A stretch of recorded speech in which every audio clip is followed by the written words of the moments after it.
दिल्ली में घटित हुआ था एक और निर्भया कांड, लेकिन अब तक नहीं मिल पाया है राबिया को इंसाफ।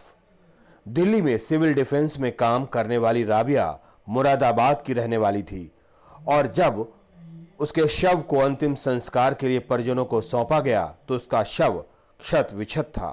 बस यहीं से इस हत्याकांड में कई पेंच जुड़ जाते हैं।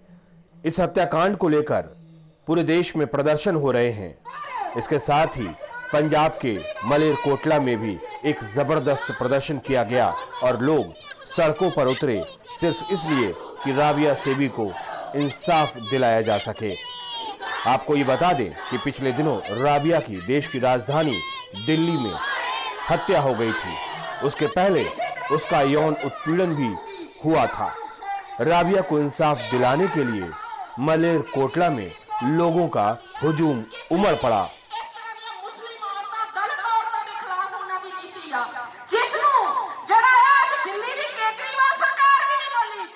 ਅਸੀਂ ਜੋ ਇਸ ਨੂੰ ਜ਼ਿੰਮੇਵਾਰ ਇਹ ਜੋ ਹੈ ਪ੍ਰਸ਼ਾਸਨ ਦੀ ਜੋ ਲਚਰ ਉਹ ਚੱਲ ਰਹੀ ਹੈ, ਯਾਨੀ ਮੁਜਰਮਾਂ ਨੂੰ ਬਣਦੀ ਸਜ਼ਾ ਨਾ ਮਿਲਣੀ ਔਰ ਉਹਨਾਂ ਨੂੰ ਕੈਫਰੇ ਕਿਰਦਾਰ ਤੱਕ ਨਾ ਪਹੁੰਚਾਉਣਾ, ਇਹ ਸਭ ਤੋਂ ਬੜੀ ਜ਼ਿੰਮੇਵਾਰੀ ਹੈ ਕਿ ਜਦੋਂ ਮੁਜਰਮ ਇਹ ਸੋਚਦਾ ਹੈ ਕਿ ਮੇਰਾ ਜੁਰਮ ਜੋ ਹੈ ਮੈਨੂੰ ਉਸ ਦੀ ਸਜ਼ਾ ਨਹੀਂ ਮਿਲੂਗੀ ਤਾਂ ਉਸ ਦੇ ਹੌਸਲੇ ਬੁਲੰਦ ਹੁੰਦੇ ਨੇ। ਅੱਜ ਉਹ ਇੱਕ ਜੁਰਮ ਕਰਦਾ, ਕੱਲ੍ਹ ਨੂੰ ਜਾ ਕੇ ਦੂਸਰਾ ਜੁਰਮ ਕਰਦਾ।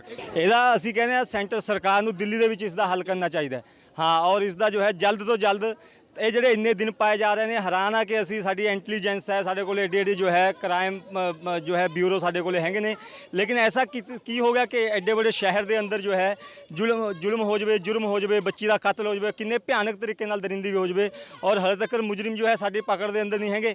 ਇਹ ਬਹੁਤ ਹੀ ਜ਼ਿਆਦਾ ਸਾਡੀ ਉਹ ਹੈ।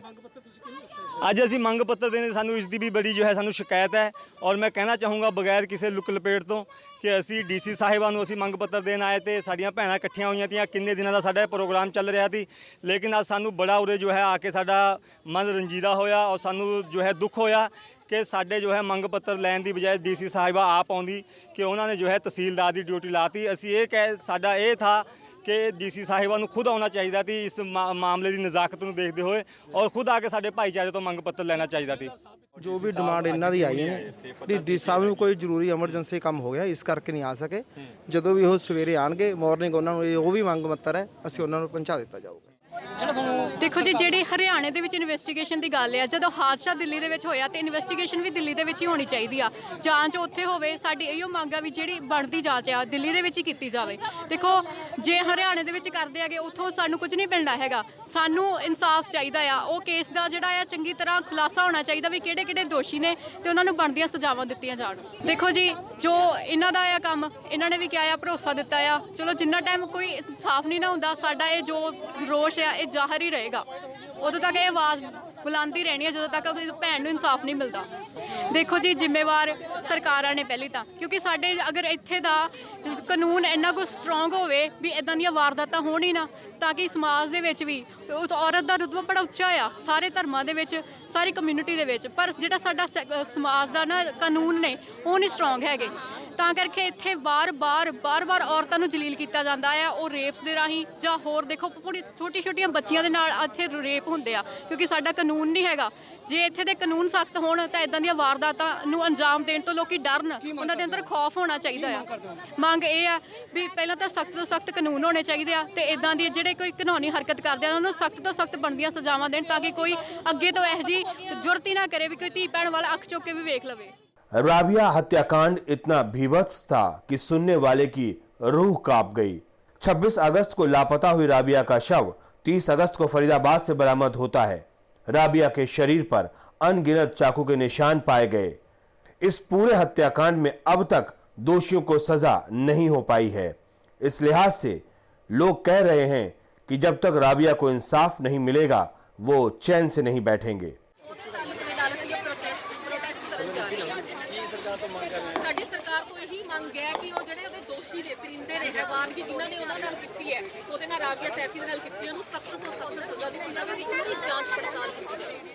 ਜਿਹੜਾ ਅੱਜ ਦਾ ਪ੍ਰੋਗਰਾਮ ਸਾਡਾ ਇਹ ਸਾਡੀਆਂ ਔਰਤ ਭੈਣਾਂ ਵੱਲੋਂ ਹੈਗਾ, ਜਿਹੜਾ ਦਿੱਲੀ ਦੇ ਵਿੱਚ ਇੱਕ ਸਾਡੀ ਬੱਚੀ ਦੇ ਉੱਤੇ ਕਾਤਲ ਹੋਇਆਗਾ ਬੱਚੀ ਦਾ, ਉਹ ਇੱਥੇ ਦੀਆਂ ਸਰਕਾਰਾਂ ਭਾਵੇਂ ਕਹਿੰਦੇ ਨੇ ਬੇਟੀ ਬਚਾਓ ਬੇਟੀ ਪੜ੍ਹਾਓ, ਪਰ ਉਹ ਨਾਰਾ ਉਲਟ ਜਾ ਰਿਹਾ ਹੈਗਾ। ਸਾਡੀਆਂ ਬੱਚੀਆਂ ਦੇ ਕਤਲ ਹੋ ਰਹੇ ਨੇ ਦਿਨ ਦਿਹਾੜੇ, ਉਹ ਵੀ ਉਹ ਬੱਚੀਆਂ ਦੇ ਹੋ ਰਹੇ ਨੇ ਜਿਹੜੀਆਂ ਪੰਜਾਬ ਪੁਲਿਸ ਦੇ ਵਿੱਚ ਕੰਮ ਕਰਦੀਆਂ ਨੇ, ਦਿੱਲੀ ਪੁਲਿਸ ਦੇ ਵਿੱਚ ਕੰਮ ਕਰਦੀਆਂ ਨੇ। ਇਹ ਆਪਾਂ ਇਹ ਸੋਚਣ ਦੀ ਲੋੜ ਆ ਭਰਾਵੋ ਵੀ ਜਿਹੜੇ ਸਾਡੇ ਤੇ ਰਾਜ ਕਰਦਾ ਲੋਕ ਨੇ, ਇਹ ਕਿਹੋ ਜਿਹੇ ਲੋਕ ਨੇ ਜਿਹੜੇ ਸਾਡੇ ਮੁਲਾਜ਼ਮਾਂ ਨੂੰ ਨਹੀਂ ਸੇਫ ਰੱਖ ਸਕਦੇ, ਸਾਡੀ ਆਮ ਜਨਤਾ ਨੂੰ ਕਿਵੇਂ ਸੇਫ ਰੱਖ ਲੈਣਗੇ। ਇਹ ਸਮਝਣ ਦੀ ਲੋੜ ਆ ਭਰਾਵੋ। ਜਿਹੜੀ ਇਹ ਸੈਂਟਰ ਦੀ ਮੋਦੀ ਸਰਕਾਰ ਆ, ਹਮੇਸ਼ਾ ਘੱਟ ਗਿਣਤੀਆਂ ਤੇ ਮਾਰਾਂ ਕਰਦੀ ਆ ਰਹੀ ਆ। ये कह रहे हैं कि उसकी मैरिज हुई थी कुड़ी 21 साल की जो कुड़ी थी उसकी मैरिज हुई थी। अगर मैरिज हुई थी तो वो सबूत कितने? हर इंसान जब कुछ करन जाता है तो सबूत होंगे, मैरिज का सबूत नहीं और इन्वेस्टिगेशन में बहुत ढील है। इस करके यह मुद्दा जो उठाना चाहिए। अफसोस हम इस गल ते हो रहे हैं कि जिथे गया माता का दर्जा दिता जा रहा है। एक विशेष अदालत ने कहा कि एक कौमी जो जानवर होना चाहिए है एक गै, और उसकी प्रोटेक्शन करना एक फंडामेंटल राइट है हिंदू का। और उसी मुल्क विच एक कुड़ी उपर जुल्म हो रहा है, उसदे उपर कोई कार्रवाई नहीं की। सरकार की एडमिनिस्ट्रेशन उन्नाव रेप केस की तरह इस केस का वेट कर रही है कि जिमें उन्नाव दे विच ओहदा पूरा परिवार कतल करने वाला या करता उन्होंने मारता, कुड़ी नूं मारना था, एक्सीडेंट करवाया, कि ये ओही चाह रहे हैं कि ओही इस केस विच भी होवे, और सामने नहीं होण देना। साडा यही है कि इन्वेस्टिगेशन करवाओ पूरी, और इस केस दे विच पूरी जिन्नी भी इन्वेस्टिगेशन CBI करे, लेकिन इस केस नूं अगे दबना नहीं चाहिए। ਜਿਵੇਂ ਅੱਜ ਕੱਲ੍ਹ ਬਾਇਸ ਕੀਤਾ ਜਾਂਦਾ ਹੈ ਕਿ ਜਿਸ ਤਰ੍ਹਾਂ ਅਦਾਮਨੀ ਦਾ ਕੇਸ ਸੀਗਾ ਉਹਦੇ ਵਿੱਚ ਪ੍ਰੋਪਰ ਉਹਨਾਂ ਦਾ ਇਨਵੈਸਟੀਗੇਸ਼ਨ ਤੋਂ ਬਾਅਦ ਜਸਟਿਸ ਮਿਲਿਆ, ਤਾਂ ਅਸੀਂ ਚਾਹੁੰਦੇ ਕਿ ਉਸੇ ਤਰ੍ਹਾਂ ਇਸ ਰਾਬੀਆ ਨਾਮ ਦੀ ਜੋ ਲੜਕੀ ਹੈ ਇਹ ਵੀ ਇਸ ਹਿਊਮਨ ਬੀਇੰਗ ਇਹਦੇ ਪ੍ਰੋਪਰ ਇਨਵੈਸਟੀਗੇਸ਼ਨ ਦੇ ਨਾਲ ਇਹਨੂੰ ਵੀ ਇਨਸਾਫ ਦਿੱਤਾ ਜਾਵੇ ਤੇ ਪ੍ਰੋਪਰ ਇਨਵੈਸਟੀਗੇਸ਼ਨ ਕੀਤੀ ਜਾਵੇ। ਅੱਜ ਦੀ ਸਾਡੀ ਇਹੀ ਡਿਮਾਂਡ ਹੈ ਕਿ ਹਰ ਇੱਕ ਲੜਕੀ ਨੂੰ ਸਿਰਫ ਰਾਬੀਆ ਸੈਫੀ ਹੀ ਨਹੀਂ ਜੋ ਇਹਦੇ ਅੱਜ ਤੱਕ ਹੁਣ ਹੋ ਰਹੀਆਂ ਨੇ, ਅੱਗੇ ਵੀ ਜਿਹੜੇ ਇਸ ਤਰ੍ਹਾਂ ਦੇ ਹੋ ਰਹੇ ਨੇ ਰੇਪ ਕੇਸਿਸ ਵਗੈਰਾ, ਇਹਨਾਂ ਨੂੰ ਕੰਟਰੋਲ ਕਰਨ ਦੇ ਲਈ ਸਖਤ ਤੋਂ ਸਖਤ ਕੋਈ ਕਾਨੂੰਨ ਬਣਾਇਆ ਜਾਵੇ ਜਿਹਦੇ ਨਾਲ ਇਹ ਚੀਜ਼ਾਂ ਨੇ ਜਿਹੜੇ ਸਾਡੀ ਗੌਰਮੈਂਟ ਹੈ ਉਹਨੂੰ ਕੁਝ ਫਾਲਤੂ ਦੇ ਲਾਜ਼ ਦੇ ਵਿੱਚ ਤਾਂ ਬੜੇ ਧਿਆਨ ਨੇ, ਜਿਵੇਂ ਕਿ ਅੱਜ ਕੱਲ੍ਹ ਦੇ ਬੜੇ ਤੋਂ ਬੜੇ ਨਿਊਜ਼ ਚੈਨਲ ਤਾਲਿਬਾਨ ਦੇ ਉੱਪਰ ਫੋਕਸ ਕਰ ਰਹੇ ਨੇ, ਆਤੰਕਵਾਦ ਦੇ ਉੱਪਰ ਫੋਕਸ ਕਰ ਰਹੇ, ਲੇਕਿਨ ਇਸ ਟੌਪਿਕ ਦੇ ਉੱਪਰ ਕੋਈ ਵੀ ਫੋਕਸ ਨਹੀਂ ਕਰ ਰਿਹਾ। ਤਾਂ ਸਾਡੀ ਇਹੀ ਰਿਕੁਐਸਟ ਹੈ ਕਿ ਇਸ ਚੀਜ਼ ਪਰ ਫੋਕਸ ਕਰਕੇ ਜਦ ਤੱਕ ਉਹਨੂੰ ਇਨਸਾਫ नहीं मिलता इस लड़ाई ਨੂੰ मजबूती ਦੇ ਨਾਲ लड़िया जाए तो उन्हें प्रॉपर इंसाफ दिलाया जाए। मलेरकोटला के इस प्रदर्शन में जमाते इस्लामी हिंद पंजाब, किसान जत्थेबंदी, स्टूडेंट्स जत्थेबंदी, स्त्री जागृति मंच और शहर की अलग अलग जत्थेबंदियों ने हिस्सा लिया और राबिया सेबी के कातिलों को फांसी की सजा की मांग की। उन्होंने DC मलेरकोटला को एक मांग पत्र भी सौंपा, जिसे मलेरकोटला के नायब तहसीलदार खुशबिंदर सिंह ने ग्रहण किया। नायब तहसीलदार ने जल्द ही इंसाफ का आश्वासन दिलाया। पंचौरा न्यूज के लिए मलेरकोटला पंजाब से जावेद अंजुम की रिपोर्ट।